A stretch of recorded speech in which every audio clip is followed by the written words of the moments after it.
Monday, December 1st, and you're watching the Hammer Daily here on the Hammer Betting Network, presented by FanDuel. I'm your host, Jason Cooper, alongside my producer for today, Mike. Hope you guys had a wonderful Thanksgiving weekend, Thanksgiving holiday. Hope you had a ton of turkey, spending a lot of time with your family, friends, and I hope you guys just had a good time. Filled up your stomach, sat on the couch, watched football, watched college football. Because it was a nice little break. Now we get into December. It's the Christmas of it all now. Excited to get into the show for you guys today.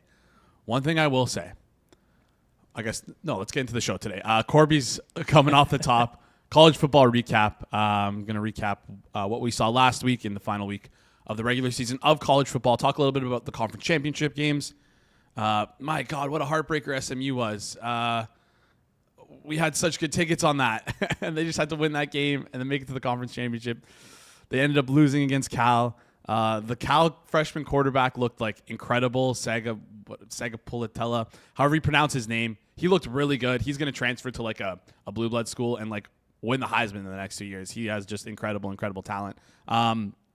Heartbreaking, but anyways, we'll recap all of that. ACC madness, the SEC conference championship game, Lane Kiffin leaving Ole Miss, the literal airing out of the dirty laundry when the Ole Miss staffers brought out Lane Kiffin's clothes and left it on the side of the street. Crazy sport. Only in college football. We're going to get into all of that. Then, of course, after that, Pips is going to come on, talk some NFL player or NBA player props, break down the slate for tonight. We have a big SGP he sent me. It's like around plus 330 for tonight's game. So you're going to want to tune in for that. And then finally, Monday Night Football. Hitman's going to come on. He's going to give out an anytime touchdown score. He's going to hate that I'm asking him to do that, but he's going to do it regardless. And it's going to be a good show he's back after a week off. Yeah, it should be a great Monday Night Football game too. Jackson Dart, Drake May, two young quarterbacks who look to be pretty good. So, yeah, I'm really excited. I'm really excited for today's show. I am still heartbroken over the SMU loss. So I don't know if you ended up watching, Mike. No, I did not. Yeah, I would recommend anyone who didn't watch that game go back and watch the highlights because, first of all, Saga Pulatella looked incredible in that game. Second of all, we were like down and out in the fourth quarter. We were down 3 scores. SMU was down 3 scores, came all the way back. 1:30 left in the game. And then Cal marches down the field again. They score.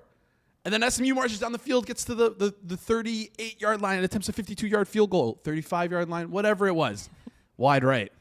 Madness. Wide right. Could have sent it to overtime, but that's all good. I actually didn't watch a lick of football this weekend. I was busy. Got the Christmas tree, put that puppy up, but other than that, no football. Yeah. I feel like the Sunday games, we sacrificed the great Sunday slate for an incredible Thursday slate. The Sunday felt terrible, like very, very bad. Not that, I guess the Sunday Night Football game was pretty entertaining, but the Sunday slate itself was kind of brutal. The Thursday games was unreal. My goodness. Survivor Carnage. Yeah. We did the live watch along for the Friday game. That was a lot of fun. Here. Jeff was here. Absolute gold. Too cool for school. What a guy. Oh, man. Speaking of Jeff, before we get into the show today, a quick reminder, right after this, we are live on the Circle Back YouTube channel. Jeff, Kirk, Rob, Jacob, Circle Back on Circles Off. You got to go check it out. It's going to be a great time. And speaking of what's happening around our network, just a reminder, every Tuesdays and Thursdays, 1 p.m. Eastern time, we turn the Hammer Daily into Edgework Overtime. We have a rotating guest and panelists who just talk straight hockey for 30 minutes, 40 minutes, sometimes even 50 minutes. We might go a little long sometimes. If there's 16 games, we'll be hitting them all. But yeah, if you like hockey, if you like betting on hockey, you're going to want to tune in. So we break down the entire slate. All right. A lot to talk about in the college football landscape. Let's bring on Corbie. He's a college basketball and college football originator. I'm assuming he's anti-Pavia, so I got to ask him right now. Let's dive right into the Heisman. Corbie, how's it going? What up, boys? Hopefully, can you hear me? 300 mute caches. All right, no, I think we got you now. You're good. Check. There we go. We're good to go. So it wasn't me. I didn't change anything. It's all good. We're all rusty here. It's a Monday. It's all good. All right, talk me through this. I sent you like the breakdown for today. First of all, any big reactions to the week 14 that was? I don't even know where to start. I think maybe let's start Heisman, because I woke up this morning and I'm like, let me look at the Jeremiah Love price. Yeah, that's about right, 22-1. Let me look at the Julian Saint price. Yeah, that's right. Why was he 4-1 last week? Doesn't make any sense. He was Bingo. Tate and Smith were both going to be healthy, both going to be playing against a good Michigan team that in a game that everyone's going to watch. But then I see this guy just like a sore thumb sticking out, Diego Pavia, plus 340. What are we doing here? Yeah, he played well. Yeah. We've been Pavia haters Yes. on this show for the entire season, and I don't think he's a Heisman quarterback. I think it kind of like points towards the notion of A, he's fun to watch, B, it's a pretty bad class. Outside of Pavia, I think we have, Jason, I hate to say this out loud and this be recorded somewhere, but I think we've cornered this market. I mean, I think we've hit it nail on head every single time. We talked about Mendoza when he was 3-1. We talked about Sayan when he was 5-1. We talked about Love when he was 35-1. I told you that Ty Simpson was the craziest number 3 Heisman I had ever seen. And then we see him almost lose to Auburn. So it's been an interesting one. If you ask me, I agree with you. There's 2 takeaways from this for me. First, Diego Pavia at 340. I would laugh if you told me that was the number. Second, Jacob Rodriguez being in the mix is pretty funny to me. Texas Tech linebacker, dude. They tried to do everything with him, and I will say, I'm gonna talk. Hey, I'm an alley-oop to myself right here. I just Dwayne Wade LeBron to myself. Great call in the car, telling everybody Texas Tech 24 was a ridiculous number. They won 49-0. Jason, not only did they win 49-0, they put Jacob Rodriguez first drive of the day. They said, "Listen, we're gonna kill West Virginia. Let's get him a touchdown." He scored a touchdown first drive, and then they're like, "Yeah, we're beating the hell out of this team. Let's see if he can throw a touchdown." Threw an interception. So like, why his name's even on here, I don't know. He's a non-quarterback who has an interception. That's impressive. So he shouldn't be in the debate, but neither should Diego Pavia relative to where he's at, in my opinion. Of course, and also I believe they did that earlier in the year too, where they gave him like a rushing touchdown on the goal line to try and get his like Heisman odds like bumped up a little bit more, which is pretty crazy to see. And yeah, like the Diego Pavia stuff makes no sense. Like Sayan has like just about the same numbers, better EPA numbers, better EPA per touch numbers. Like this Diego Pavia just feels like he's been beaten up on bad teams. This Ohio State team is undefeated, and even if Ohio State loses in the conference championship, that is Mendoza's award. It's as simple as that. Like I just don't see how you don't give it to the team that is undefeated, their quarterback. Like that just makes the most sense to me. Anyways, Diego Pavia, we're out. Thank God I wish there was a no price, because maybe it's a bad thing for me that there is no price, or it's a good thing because I would be clicking that thing until I couldn't stop clicking Diego Pavia no. It certainly feels like one of those ones where you're like, I'm right, Yes. I'm right, and then they're like, and the winner, Diego Pavia. You're like, fuck. I need to pack my suitcase. This is me with Otani a few years back. Him and Aaron Judge when he lost the MVP. I was like, dude, come on. You're going to give me 18-1? I said, yeah, I mean, I will click this every single day. And inevitably he lost. I was like, yeah, it's all right. We're moving to Costa Rica. We got to get out of here. All right. Let's flip over and talk Lane Kiffin and this whole Ole Miss debacle, LSU. Listen, from my own perspective, I don't blame Lane Kiffin for doing what he did. That's kind of like been his MO everywhere he's gone. He wants to go to bigger programs, better programs. If you're going to get paid the same and be at a better, more well-funded program, why wouldn't you do that? It makes sense to me. My question, though, is, first of all, did you see the airing, I like to call it the literal airing of the dirty laundry, where they brought his clothes outside? I mean, only in college football will you ever see this kind of pageantry and that sort of stuff. But Ole Miss, could we be like a little bit shocked here when they announce the rankings tomorrow? And is there a chance that maybe Ole Miss could miss the playoffs, even with this win last week with Lane Kiffin out? Because they're also losing their offensive coordinator. They're not going to be the same team that's going to be playing in the playoffs here that was playing throughout the season. Anything you want to take here in terms of Ole Miss potentially missing the playoffs? Is there a number? No, nothing. No, you think they're locked in? Yeah, they're in. I could be wrong. I mean, I don't have a Diego Pavia 60-1 ticket, so maybe I don't know what I'm doing. But no, I would say they're in. I think a few things solidify that. They already put I can't even think of the names. It's been a long day. Coach is not even an interim tag anymore. He's the head coach. So they're making strides to be like, hey, we don't lose anything because we lost Lane Kiffin. It's like, yeah, whatever. From a Lane Kiffin standpoint, listen, I said it on the show, I believe last week. The LSU seemed inevitable. Like if you looked on Tuesday, it was 85% to go to LSU per like these prediction markets. So it was assumed. Does that make me like it? No. I talked about this. I have found myself being a fan of Lane Kiffin for years. Like I kind of think it's funny, and he plays a fun form of football. I can't support him at LSU. You just can't go to so many SEC schools. As a human being, I think he's hilarious, and I still kind of like him, even though I probably shouldn't. As a coach at LSU, I can't be a fan. So I will be rooting against him at LSU. But I will say, if you want him to coach your team in the playoffs, whatever, yes or no, it's a coin flip, whatever you want, it's fine. If you don't let him, I think him doing the pageantry of like, all right, none of my coordinators get to either because they're with me.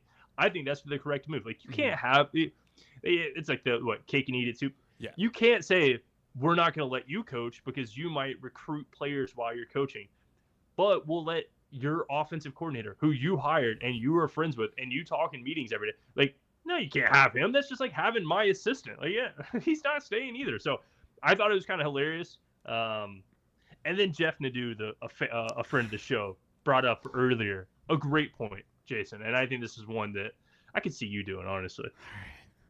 Grown men go into the airport to yell at other grown men. Like, what are we doing here? And go get a job. It was like noon. Like, what are we go? Like, what? Grow up. It's a man who decided to take a different job. Like, hey, listen, crazy to me. I can't believe it. And people are like, he heard our program. It's like, dude, you went here in like 1976. You're gonna be okay. Like, it's crazy. I can see you standing outside of a gate if No. If USC lost, if Caleb Williams was to transfer back in the day, you're out there like, oh. I don't think I'm that crazy to do something like that. There was like maybe one time with the Leafs. I'm trying to think of like, I think if they didn't fire their GM at a certain time, I was like talking with my friends saying we're gonna like go protest outside of the ACC, but we never ended up doing that. Yeah, I just think the pageantry and just the excitement of how much like these fans truly love their alma mater. It's crazy to see, and it's like truly like no other sport in the world. It's the video of the guy outside the plane is pretty crazy though, especially in today's day and age. Listen, in like the 70s, 80s, 90s when we didn't have social media and you can just like literally tweet at them. Yeah, okay, fine. Like that's how you get your voice heard. But now the power of social media, you can just tweet as much hate as you want, and you can fire. Not recommending that you do that, by the way. Not recommending that someone does that. Listen, I'm going to have to be the guy that says it. You're a USC fan. This has happened before. And that was when USC got Lincoln Riley. Yes. I don't know if you remember. Yes. They didn't air out his dirty laundry. They threw all his shit out the window. They said, hey, you're not here anymore. We don't even want you to come through the front door. Like, that's the craziest one I think I've ever seen. The videos on the internet. Mm-hmm. I mean, they were tossing it off the balcony. They said, you want your clipboard? Here it is. 6 floors.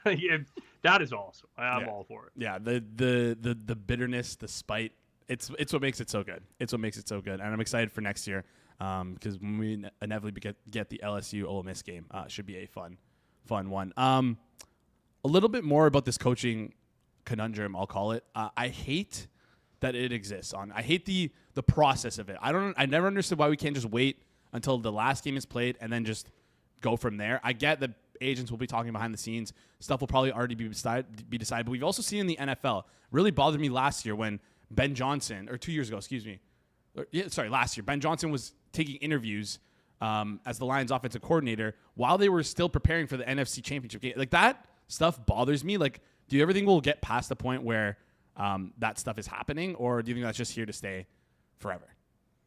It's stupid. Rick Pitino talked about it. He's like, what if St. John's, he's a college basketball coach, was unaware. He's like, what if St. John's was like the 1 seed headed into March Madness and the day before March Madness, he was like, I'm going to go to Duke. It's like, it just doesn't happen. It's weird. But when you play with this amount of money, like, I think it's always going to happen. And the AD of Ole Miss brought up a good point. It's like, if we were to let you stay, like, because of the NIL, you could quite literally just recruit all of these people. Like, be like, oh, see this? We made it to the championship. You could come do that at LSU. And it's like, I get it. It's kind of made. Hey, my dog made the show. It's kind of made for the situation. So I don't think we ever get rid of it, but I don't think that makes it correct. All right. I don't see a way out of it, but it is very frustrating and kind of annoying. But also, double-sided coin, double-sided sword. We wouldn't be having this much fun with the airing of the dirty laundry, the guy standing outside the plane. So it's a give and take.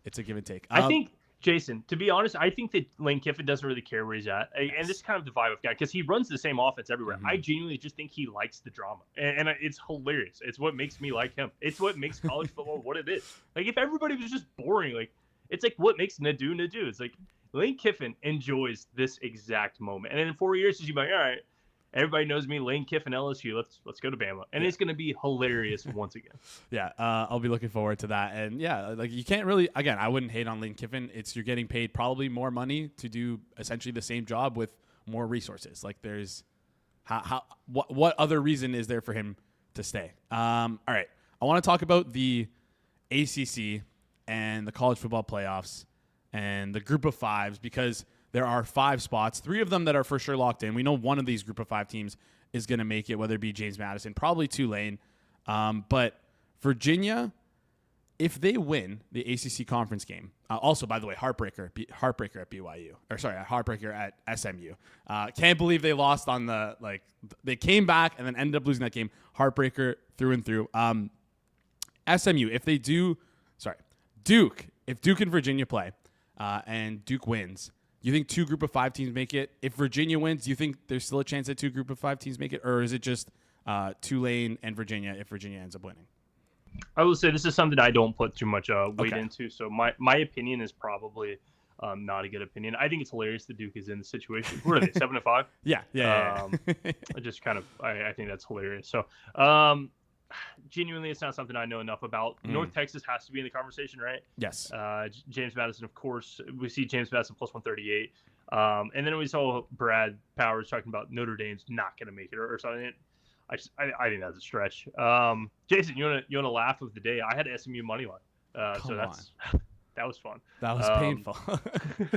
That was fun. I got a really good price, so it wasn't too upset. But watching it, I was like, "What are we doing?" I to be honest, I don't have enough of an opinion to talk a show on it. All right. When this Cal quarterback Sega Polatella, pronouncing it wrong, when he transfers and he goes to a blue blood school, remind me next year to bet him to win the Heisman because he has like some warts to his game, but his like arm talent and his just a bit. He looks really good. He looks like really, really good. So reminds me exactly of Mendoza. Like, Mendoza did the same thing last year. Yeah. Like, Mendoza looked really good at Cal, and everybody's like, "Is it going to translate Cal? Like, what did Cal do?" And it's like this. I agree with you. He's very talented. Yeah. You got a sick last name. Yeah. It's pretty cool. Yeah. But heartbreaking. Broke my heart. Anyways, whatever. SMU, it is what it is. Let's close things out here. Take an early look at the conference championship games. Any game that sticks out to you that like you want to talk about, or are we just going straight to Ohio State, Indiana, the Heisman matchup? I think it's probably the most entertaining game on the board. Any game you want to lead with, or you just want to start with Ohio State, Indiana? I'll skim through here and give some just like soft opinions. Yeah. Kennesaw State, Jacksonville State. I've bet Kennesaw State unders like a madman, and I've lost a lot of money, and I will bet this under 58.5. I think the number's crazy, and it'll close 54 and they'll score 77 points. Yeah. So I'll be on that. Not excited about it. Texas Tech, unbelievable. I mean, they played their 4th strings in that West Virginia game, so wouldn't want to get in front of them. Again, I think this Alabama team's not good, Jason. And Jam Miller just got hurt. I thought they were going to lose to Auburn outright. So Georgia 2.5 does not seem bad to me. And then the big boy 5.5, Ohio State, Indiana. I mean, I can't remember. We talked about this game a few weeks back when they were like showing soft lines. I think I made it 3. I can tell you what my number is, but 5.5 seems like Indiana.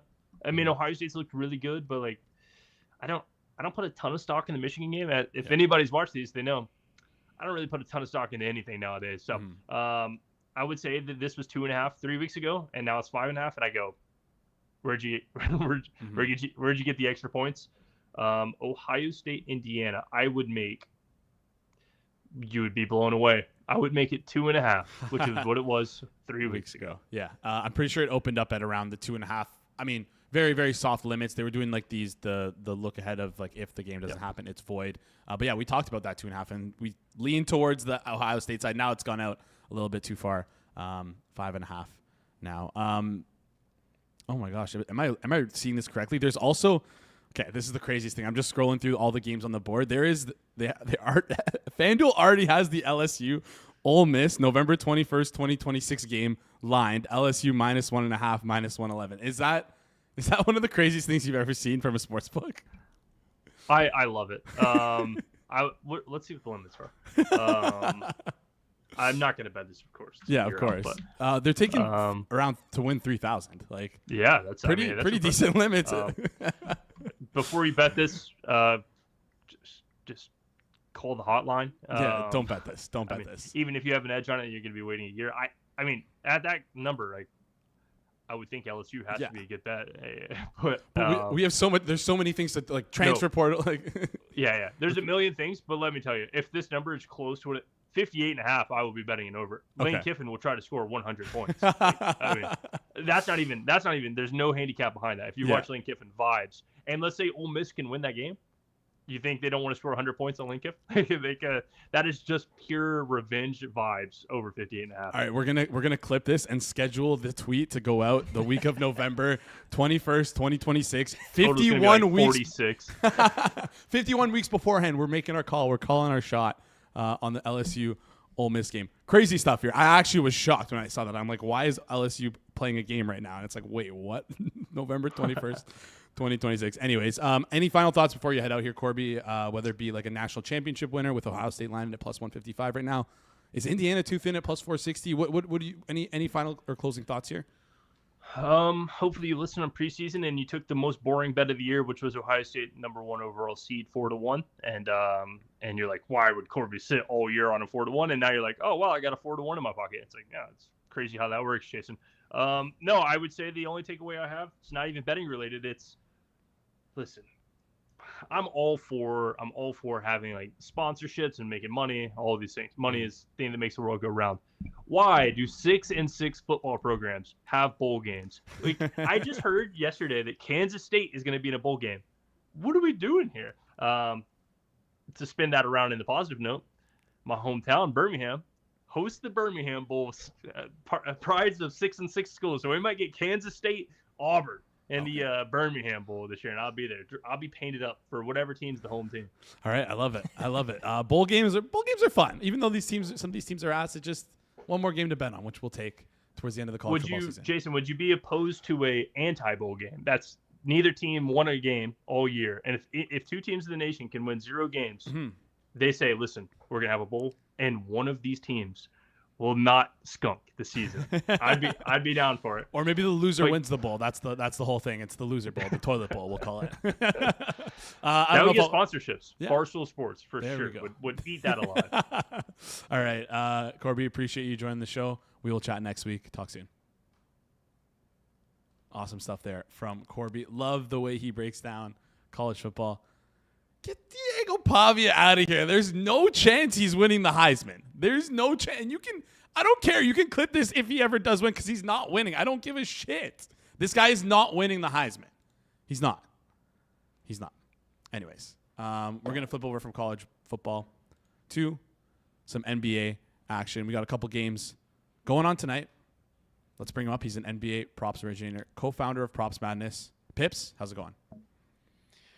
Hey guys, a bit sick today. Oh no. Yeah, but didn't want to bail out on you, so kind of decided to show up no matter what.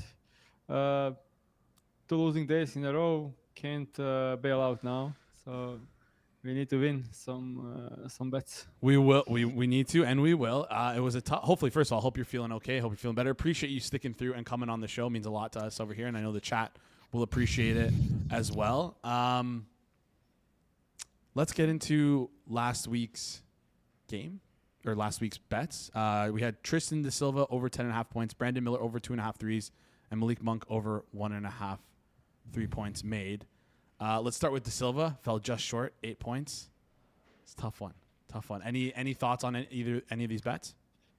Yeah, the Silva one was rough.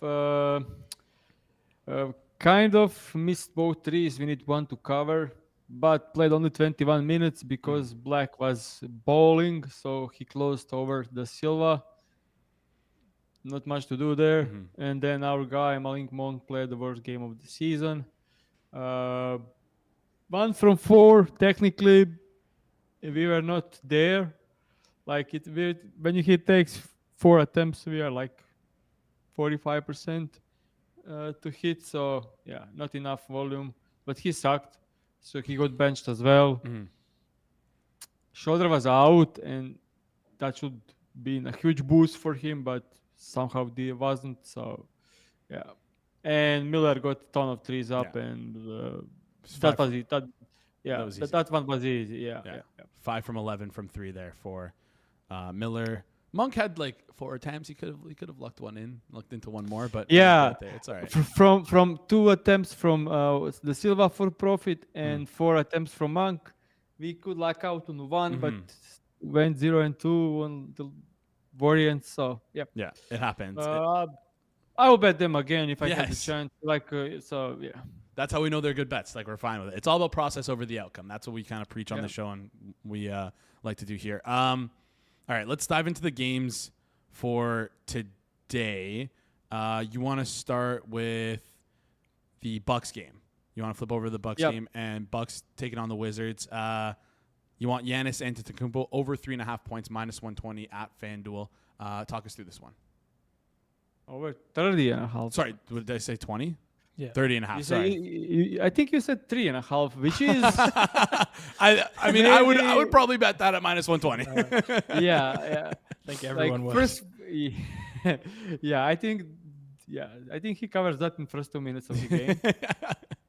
Yeah. So let me just turn up the Props Madness screen. This one is kind of fun. Yeah. Did I didn't. You got to turn on your virtual cam here. Here, just flip it. Yeah. Yeah. My bad. That's okay. You're sick, Pip. Kind of getting used to it. Yeah. There we go. Okay, so do I need to zoom in a bit more, or? I think you're okay. I think you're okay for me at least. You're okay. So you should be okay for them. Yep. Yeah. So last 2 games, he was injured. Huge losing streak for the Bucks. I think there was 7 in a row. He comes back, scores 30 against Knicks in a limited minutes. Then tomorrow, day after, he plays Nets, scores 29 in 19 minutes. Played on 90 minutes. It was a huge blowout. They spared him on second night of the back-to-back. Now he's back. They are in trouble. Like, they need wins, and I think Giannis should play like 32 plus minutes tonight. So if we just exclude those low minute nights, I'll do like 27.5 or more minutes. We get that he's averaging 33 points a game. And also Giannis, last 4 games. So since the losing streak started, he is just taking it all by himself. 4 games in a row, 38% usage, 45% usage. 45% usage means he's all ending by himself almost every second possession that he's on the court, every other possession that he's on the court. 40% usage, 47% usage. So it's going up through the roof. If you look at the games where he had 38 or higher percent usage rate over the last couple of years, we get that he's averaging 36 points a game over in 78% of the games. But one of the key aspects of this bet is that he already played Wizards first game of the season. He scored 37 points in a huge blowout, only 27 minutes, 37 points. If you take a look last 3 seasons against the Wizards, we can see that he covered this in all 5 games, averaging 37 points a game. Why is that? Because Wizards are horrendous defense season by season by season. They are ranked 30th, the worst defense this season. They were ranked 28th, third worst last season, and they were ranked 28th again 2 seasons ago. So they are bottom 3 of the league in defensive rating 3 straight seasons. If you go further, maybe even further. Giannis scores, as we can see, most of his points less than 10 feet from the rim. That's where Wizards allow a ton of points. And lastly, they allow the most transition points, and he is leading the league in transition points. They allow a ton of free throws, a ton of putbacks, a ton of everything.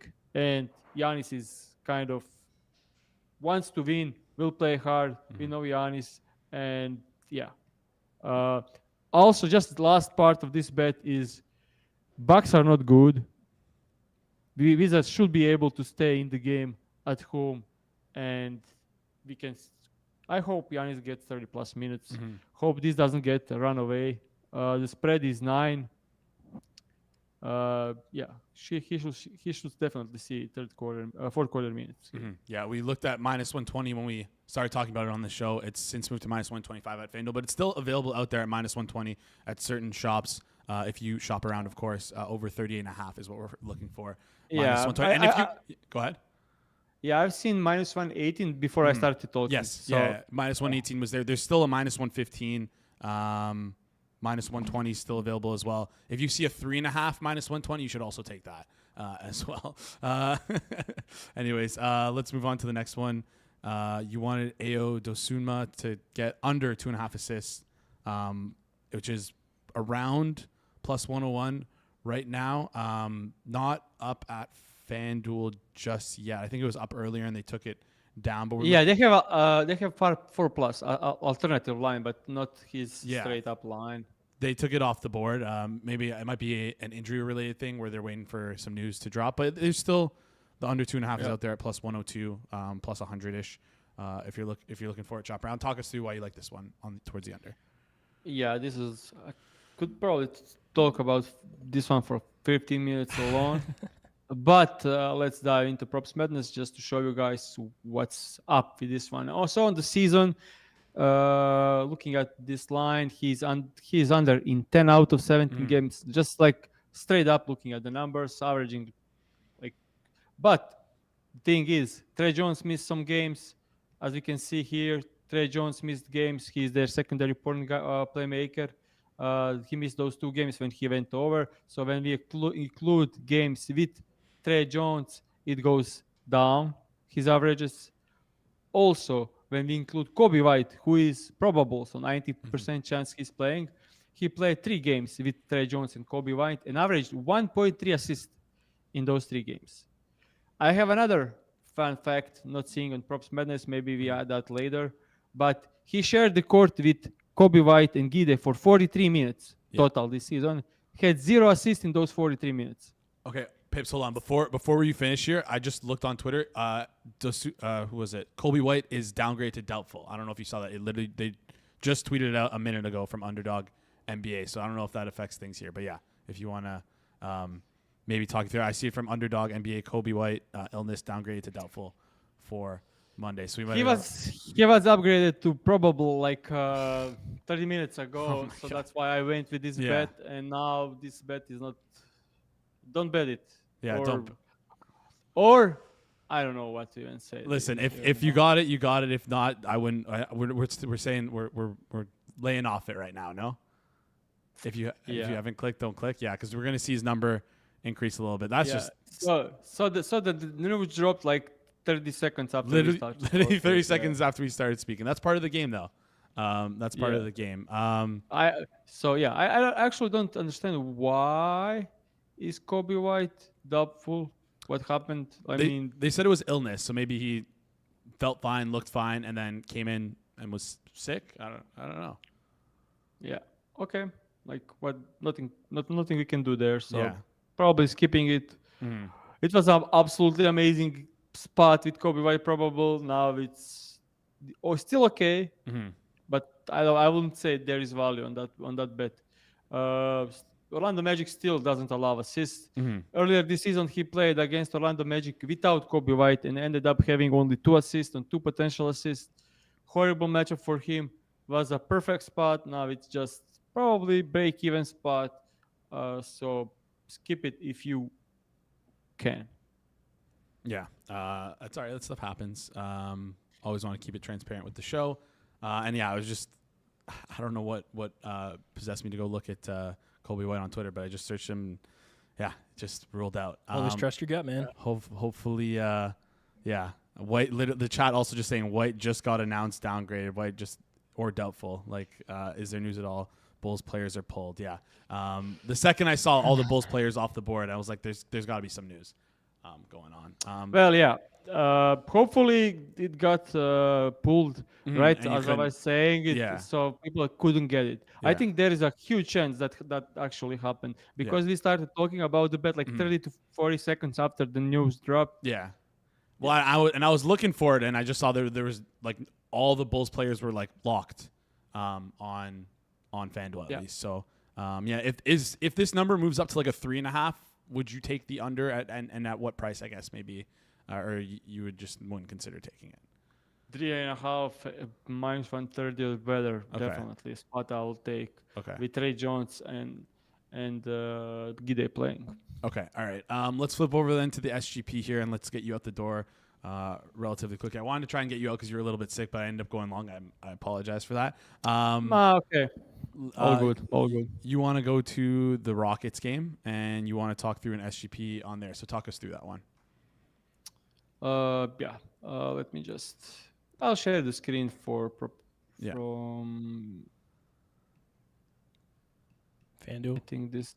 Yeah, there we go. Your Houston Rockets there. Sengun. Yeah, my Houston Rockets. So I'll go to some stuff. First is Sengun plus 25, plus 20 points, 20 plus for Sengun and 6+ assists for Sengun. Then going to my guy Amen over 6+ rebounds and final touch Amen 4+ assists. I was split between going with Sengun points and Amen Thompson rebounds and assist lines, so I kind of decided to build up same game parlay. I like all of these lines, blowout chance, so kind of prefer going on some longer odds when I'm into blowout chance games. So if they kind of get 4/4 minutes, this should hit easily. These two teams have played just last night. Sengun kind of cooked them. I watched the game and decided I need to go back to it. Sengun scored 27 points without touching the court in fourth. They kind of defended him single coverage against Nurkic, who is slow-footed and kind of an idiot. So yeah, European fire. So a European matchup. Sengun loves those. So yeah, I think they don't have any chance of stopping him. And looking at this season stuff for Sengun, horrible shooting against the Golden State in a rough matchup. Draymond Green is one of the most difficult matchups for bigs going one-on-one. Suns triple teamed him. He ended up with 18 points in a blowout win. Don't know what to say about this Denver game. Just poor game. Just a poor game from Alp, and then he cooked Cleveland. He cooked Mobley so badly in that game. Like he cooked Defensive Player of the Year in single coverage. Scored 28 in his face on 60% shooting. Like cooked him. So imagine what he can do to Nurkic. We've some of it last night when he scored points per minute against him, which is absolutely insane. So yeah, big stuff on Sengun. Alp, when you look at the assist, he had 6+ in 15 out of 17 game, and Utah Jazz allows the most assists in the league. Last night he had 5, but it was a huge blowout. He wasn't needed to do much besides scoring on Nurkic. And my guy Amen, assist 1. I expect Adams to sit in back-to-back. More than 50% chance. If you look at the last 2 seasons without Eason and Adams, and then he gets 32+ minutes, he averaging 11 rebounds a game, which is kind of huge number. Yeah. And on the assist 1, last night he had 9 assists on 14 potential assists. They were playing just, I'll remove just to show you guys, like they were just doing like Amen driving to the rim. They send help on the drive, and he just kicks out 2 wide open threes or hitting the cutter. 9 assists last night. Maybe if you guys want to throw some money on Amen Thompson triple-double, I think there is value definitely, and that can see like plus 250 around 220. 22 to 1 is what it is right now. 22 to 1. Yeah. Yeah, I think you can find even better numbers. Yes, yeah. But yeah, it's definitely worth a sprinkle, especially if Adams is out and there is a huge chance is. So yeah. Yeah. All right. So the SGP is Sengun 20 plus points, Sengun 6 plus assists, Eamon Thompson 4 plus assists, and then Eamon Thompson 6 plus rebounds. Combine those all together plus 336. And if you're feeling a little bit fun, a little bit frisky, you can find Eamon Thompson 22 to 1 triple double. You could probably I would shop around because sometimes even if you click 10 plus points, 10 plus rebounds, 10 plus assists, you get a better price than the 22 to 1. Listen, there's a chance that he can get a triple double on the steals or the blocks, but I doubt that happens for Eamon Thompson. Like the 0.001% chance of that happening. So yeah, you can also do that as well. Pips, I know you got to get going because you're feeling a little sick. Hopefully you can get home and get some super tea in you, and hopefully you're feeling better. Appreciate you joining the show. You rocked the flu game. We'll chat soon. See ya, guys. Awesome stuff there. Thanks, Pips. Yeah, great stuff there. Unfortunate about what happened there with the Desuma bet. I mean, it is what it is. Yeah, hopefully chat. You let us know if anybody got in the chat. I'm curious to see because right when I brought it up again, I was looking on FanDuel and it was off the board. Don't know what it was like at other sports books. So, yeah, well, hopefully you guys didn't get it. It just happens. Bad timing. Anyways, before we bring on Hitman, we got that Monday Night Football game. And football fans, the best way to game day is on FanDuel Sportsbooks. The FanDuel Sportsbook app is your home for all your favorite NFL bets, from yards to touchdowns to who will win. With FanDuel, any play can be the play of the game. And when the Patriots and the Giants play tonight, FanDuel is giving all customers a 30% live profit boost token. So make FanDuel your go-to app for any snap. Just visit FanDuel.com/forwardprogress. That's FanDuel.com/forwardprogress to enhance your Monday night with a 30% live profit boost token. Play your game with FanDuel, an official sports betting partner of the NFL. Please play responsibly. Must be 21 plus and present in select states. For Kansas and affiliation, Kansas Star Casino, or 18 plus and present in DC, 19 plus and physically located in Ontario, or 18 plus and present in DC, Kentucky, or Wyoming. Opt-in required. Bonus issued as non-withdrawable profit boost token. Restrictions apply, including any token expiration and max wager amount. See terms at sportsbook.fanduel.com. Gambling problem? Call 1-800-GAMBLER. Visit rghelp.com. Call 1-888-789-7777. Visit ccpg.org/Shine in Connecticut. Or visit mdgamblinghelp.org in Maryland. Hope is here. Visit gamblinghelplinema.org or call 1-800-227-5050 for 24/7 support in Massachusetts, or call 1-877-8-HOPE-NY or text HOPE-NY in New York. This is a paid endorsement. Call Connex Ontario at 1-866-531-2600. Visit connexontario.ca. All right. Haven't asked all stream. A bunch of you guys in the chat right now, a bunch of you guys watching right now live, do us a favor. Smash the like button. Goes a long way for us here on the channel. And if half of you click the like button, we have double the amount of likes. So do us a favor. Click that like button because I thought we had a great show today. And we're going to have an even better show when Hitman comes on. Speaking of Hitman, let's bring him on up. He's the best prop bettor I know. And if you have that FanDuel and that live profit boost token, you're going to want to save it tonight for our watch along in the fourth quarter. Hitman's going to come on. There's a chance he's going to give out a pretty good play, and you can use it on that play. So anyways, Hitman, come on up. How's it going? What's up, Jason? Do we have my year-to-date record on the live watch-along plays yet, or no? No. I thought you were going to do that. This is maybe a miscommunication. Listen, you had the full week off. You were spending time with family. I thought maybe you would take some time away and go do that. Speaking of which, full of turkey. How you feeling after Thanksgiving? Was it good? Was it not so good? You were kind of working through your Thanksgiving. I saw prop incoming. No, yeah, I never. I mean, me taking time off is still working more than most people with betting. So yeah, I was still pretty busy, but I'm rejuvenated. I'm ready to go. You ready to go? You got a lot of golf in this weekend or no? 3 rounds, man. Had some friends in town. 3 rounds. Beat my buddies up. So I'm in a good mood. All right. Yeah, I noticed you had like a little bit of a pep in your step when you came on the show today. But anyways, we have a fun game tonight. Giants taking on the Patriots. 2 fun young quarterbacks coming in, like to throw the football, like a lot of fun to watch. Any opinion on the side or total of this game? I know you're not going to like come here and take a stand. Patriots are 7.5 point favorites right now. Total's at 46.5. Anything you like in this game, or any idea of how you any idea for how you see this game maybe playing out, other than just what the odds are dictating? Yeah, maybe like at 7.5, maybe gun to head Giants. Mm-hmm.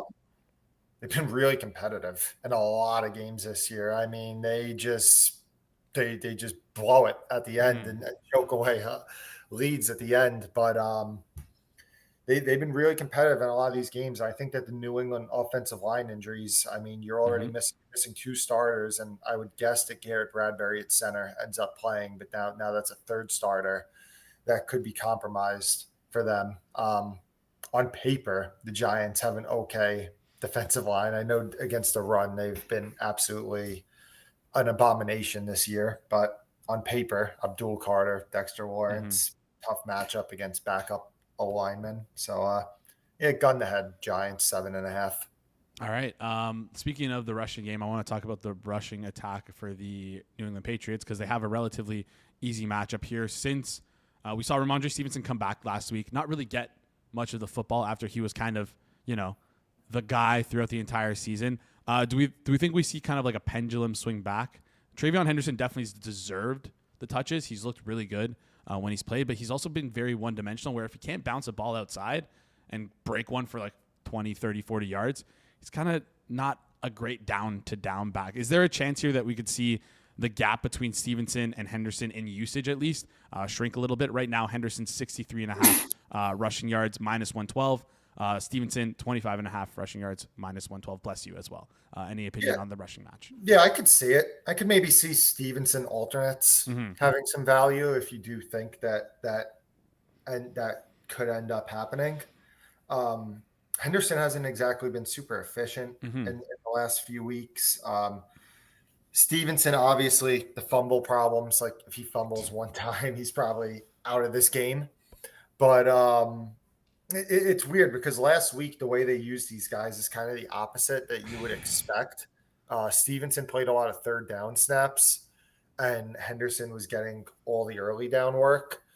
So that concerns me a little bit, but in a really good matchup against a terrible Giants run defense, I think if you're going to approach that, maybe Stevenson alternates and just try to bet on the high ceiling outcome that he gets closer to his workload, what it was before injury, with Henderson being inefficient the past few weeks. Okay. Looking at Stevenson, maybe some alts there. The 3rd down stuff doesn't really make sense. You got to think it's maybe just they still don't trust Travion Henderson in pass blocking scenarios, but he doesn't look that, I don't know. He doesn't look that Yeah, bad. I mean, it's crazy because when Henderson came out of Ohio State, everyone talked about he's the best pass protecting running back in the entire draft. And like people were saying, like, oh, he's going to be the Josh McDaniels, like explosive version of James White. And it was kind of the opposite last week. So something to keep an eye on. But yeah, I think the Stevenson alternates maybe not a terrible thought. Of course, especially if they trust him more in pass protection and their offensive line is banged up, which it is. Like you'd expect to maybe to see a little bit more uptick in snap usage. Makes sense. What we're looking at here. Let's look at the passing game for the Giants. Or I guess we can stick with the rushing game for the Giants too. Tyrone Tracy, 47.5 rushing yards. Devin Singletary, 26.5. Singletary's kind of been like put into that like sort of goal line short yardage situation back, whereas Tracy feels a little bit more down to down. Jackson Dart as well, 27.5 rushing yards. We know that he's not afraid to eject and run. Anything you like in this rushing game here for the Giants? Man, I would have loved if Jackson Dart's rushing numbers were what they have been the past few weeks. He's been closing in like the high 30s range and like 7.5 rush attempts. And I definitely think that that his rush attempt, like it's going to go down. Like there's going to be less designed runs for him, and he's probably not going to look to seek extra contact like he has in the past. But the problem is the line's just probably efficient right now on it. It sucks that it's like 11 yards slower than what it was closing the last time he was out there. But I think it's probably just efficient at this point. Maybe if it got a little higher, I'd be interested. But and with the Giants backfield, Tyrone Tracy receiving, I think, is where I'd look with like any of the running backs. New England's defense has been terrible against pass catching running backs. So I think that's where I think that there could be potential value being Tracy receiving. Yeah. I'm going to stand here and disagree with you about the Jackson Dart stuff. I think if you're going to bet anything here at the 27.5, it's towards the over. I think you're wrong about him not looking for contact. He is a psychopath. He is a certified crazy person, and he, regardless of how concussed he is, he will lean into every hit no matter what. And I don't think he'll ever learn. Honestly, Jason, like I could see that in a few weeks, but like like the first time back where they probably have not shut the hell up about it to the entire week, and the coach is maybe less inclined to call design runs. Yeah, that's where I kind of would like the under, but I'd like somebody to bet it up. So I mean, if you want to bet it up, then listen. If I click the up, I think it might move down a little bit more. So based on my account, but maybe we go head to head, Hitman. We'll see a little friendly wager, and we'll talk about it maybe on Thursday when you're on next, or the Saturday show. I don't remember if you're going to be booked. Well, no, the game's tonight, Jason. No. So the friendly wager would be for tonight. I know. I understand that. We'll talk about the result of the wager is what I'm talking about. See who's right the next time you're on. Obviously. All right. Anything else you like in this game in terms of the passing props for Drake May and Jackson Dart, in the receiving game for any of the wide receivers? Keyshawn Boutte, Matt Collins, are they too close together? 35.5, 34.5, respectively. Darius Slayton and Theo Johnson are also positioned beside each other. I know you liked Isaiah Hodgins a couple weeks ago, but he seems to come out and his numbers has increased a little bit. Anything you like here in the receiving game? Yeah, no, I think on this game there's just a lot of opportunity. If you can you predict what the deal is with Stephon Diggs, because he had his biggest snap count game against the Jets, and then Boutte came back and Diggs was just playing mostly 11 personnel and had one of his lowest snap count games, and it kind of came out of nowhere. So predicting what's up with Diggs in this game, and then Giants receivers, who is the number 2 receiver? Is it Slayton or Hodgins? That's going to be a big question in this game too, because Slayton was the wide receiver 3 last week, but he was coming back from an injury, so that could explain why that was the case. But yeah, there could be some opportunities with that. That's some stuff I'm keeping my eye on. All right. So I'm gonna do this. I do this every single week. I'm gonna force you to take an anytime touchdown scorer, anyone you like on the board. I mean, if you have a hunch on Isaiah Hodgins maybe playing more than Darius Slayton right now, anytime touchdown is plus 330. Hodgins is plus 490. Maybe you want to look a little deeper to the back of the board and look at maybe a backup tight end for the Patriots or the Giants in Daniel Bellinger plus 700, Austin Hooper plus 650, or maybe you want to just hang out at the top of the board and take Drake May or Jackson Dart plus 260 and plus 290 respectively. Anything you like in the touchdown market. Let's take a look, Jason. All right. Let's take a look. Of course, I did not come prepared on this. Intuitively, without even looking at the odds, obviously the odds are important, but where do you think that maybe based off of previous results in past weeks, where you think there might be a little hole in this touchdown market? What intuitively does your mind? I would say that Isaiah Hodgins plus 490. Yes, would be the look.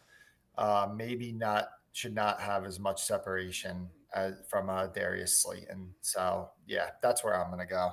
All right, Isaiah Hodgins plus 490. What about Devin Singletary at plus 220? He's lined about the same as Tyrone Tracy at plus 230, but we've seen Singletary kind of get the majority and the bulk of the goal line work. If Jackson Dart truly is, if you're right about how the Giants will treat Jackson Dart, they probably won't be pushing him. They probably won't be giving him stuff on the goal line here. Do you like the Devin Singletary plus 220? I mean, yeah, he has been the goal line back for them. So, yeah, I could get on board with, force play. We're taking 2 Giants. That's a touchdown. But, yeah, I could go with Singletary and Slate and Hodgins. All right. Let's do it. That's what I'll be taking for tonight. Speaking of tonight, Hitman will be joining us for our live watch along 4 p.m. 8 p.m. Eastern time in the fourth quarter for this Giants and Patriots game. Any last thoughts before you head out here, Hitman? Whether it be on this game, on the week that was of football, Survivor chat. I don't know if you were in any Survivor pools, if you still are. Any final thoughts here on the last week of football or for this game? I bet the Chargers or for the week coming. I bet the Chargers +3. I have zero intel, but I kind of think Justin Herbert plays. In which case, I made the line lower. Obviously, he'll move the other way if he doesn't play. That's just my guess. Is that Herbert plays? So I bet the Chargers. All right, Ben, the Chargers. I'm sure Jeff will love to hear that. Hitman, appreciate you joining the show. We'll see you on in the fourth quarter. Thank you. All right, awesome stuff there from the Hitman. Before we head out, we got Circle Back going live in less than 5 minutes. Just want to quickly remind you guys about our, what else we have on this channel. Circle Back on the Circles Off YouTube channel, 1 p.m. Eastern time. Hit the books live, 5 p.m. Eastern. Brad Powers, Joey K. I'm going to be there as well. You're going to want to tune into that. And then finally tonight, the watch along with myself, with Rob, with Jeff, with Hitman. Going to be an absolute banger. Also, one more thing. Every Monday we have a newsletter. Two more things. Yeah. Every Monday we have a newsletter coming out. Make sure you guys sign up for that. Injury reports are the main selling point of that Monday newsletter, as well as some early leans on the NHL from Alex Marino, plus some NFL takeaways. Newsletter comes out 3 times a week: Wednesday, Friday, Monday. Monday is great, especially if you're looking for some injury reports from the week that was in football. All right. So we're going to change the show up a bit here. Okay. You're going to close your computer. We got 4 minutes left till show ends. So we're going to play a game called Guess the Line. Okay. We're going to test your knowledge. And we're basically going to see, I'm going to give you like a matchup or sport, and you're going to try and guess either the total, the spread, or this is news to me, by the way. This is brand new. I'm getting put on the spot here. I love this. Absolutely. All right. Chat, I want you guys to play along as well. So we're going to, as time goes on, we're going to ramp it up. But how scoring works is if you're within 0.5 points, you get 3 points rewarded. If you're within 1 point, you get 2 points rewarded. And within 2, you get 1 point, okay? So like of the total or the spread. Okay. So the first one, I know you're not, your forte isn't ball, but we're going to do it anyways. Basketball, that is. Okay. We're going to scroll down the FanDuel Sportsbook, courtesy of FanDuel. And I'm going to go to the Chicago Bulls and the Orlando Magic. And I'm going to go to the total in this game.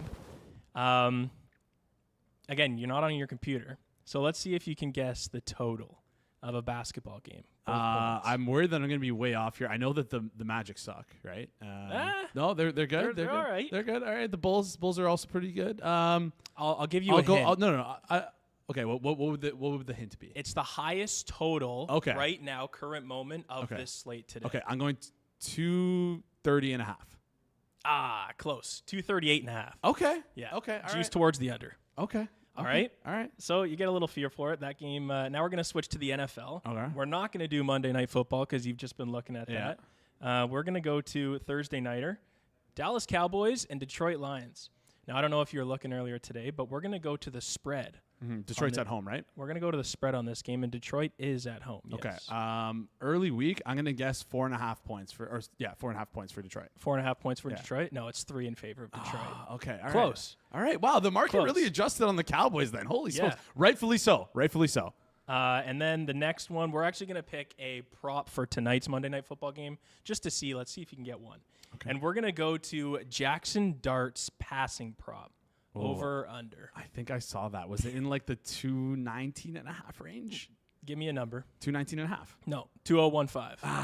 Okay. All right, I was close. Hold on. If we're gonna do passing yards, we can't make it 1 or 2 point. Like that's okay. We got to adjust the point system. Fine. I like this though. But we will play this. We're gonna do this, and those are your 3 games, and we'll come back tomorrow. Okay, we're gonna do 3 games just for fun. But let's wrap it up. Awesome stuff there. I like that segment. Hopefully, chat played along too. Chat, you can let us know about the segment. Speaking of the chat, do us a favor. If you didn't type anything in the chat, do it right now. Say hello. And while you're there, click the like button. It goes a long way for us here on the channel. If you're new to the channel as well, hit the subscribe button. You're going to want to stick around throughout the NBA, NHL season. Now that NFL and college football is winding up, even though we still got a ton of game left for both of those sports, college basketball as well. So much going on throughout the calendar year. You're going to want to be tuned in here on the Hammer HQ YouTube channel. And appreciate you guys. You'll be redirected to the Circle Back chat. Let them know that I sent you. Be like, hey, Jason sent me. And then also be like, Kirk, Diego Pavia is not winning the Heisman. Do me a favor. I want you guys to do that. Pavia is not winning the Heisman. Anyways, appreciate you guys for tuning in. This has been the Monday, December 1st edition of the Hammer Daily here on the Hammer Betting Network, presented by FanDuel. We will see you guys right here tomorrow.